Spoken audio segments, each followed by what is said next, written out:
কলকাতা বলতে সবার প্রথমে তোমাদের মাথায় কোন নামটা আসে বলতে পারো? আমার কাছে তো এই ইয়েলো ট্যাক্সি। কিন্তু বর্তমান যুগের সাথে তাল মিলিয়ে এখন এই ট্যাক্সির প্রচলন খুব বেড়ে গেছে। আমরা সবাই আমাদের নিত্যদিনের সঙ্গী হিসাবে ওলা, উবের, অ্যাপ ক্যাব এইগুলো সমস্ত ব্যবহার করে থাকি।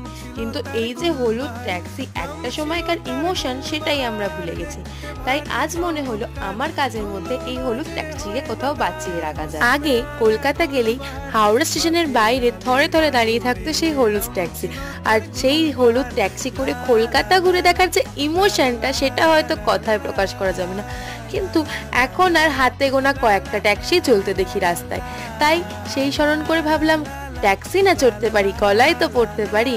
ব্যাস বানিয়ে ফেললাম ক্লে দিয়ে। আর এই ক্লের জুয়েলারি যত করো ততই মন চায় আরো নতুনত্ব কিছু বানাও। যদিও বা আমার এই হলুদ ট্যাক্সি চড়ার অভিজ্ঞতা খুবই কম, তাও কোনো একদিন এই পেন্ডেন্ট পরে আমি কলকাতা ঘুরে দেখব।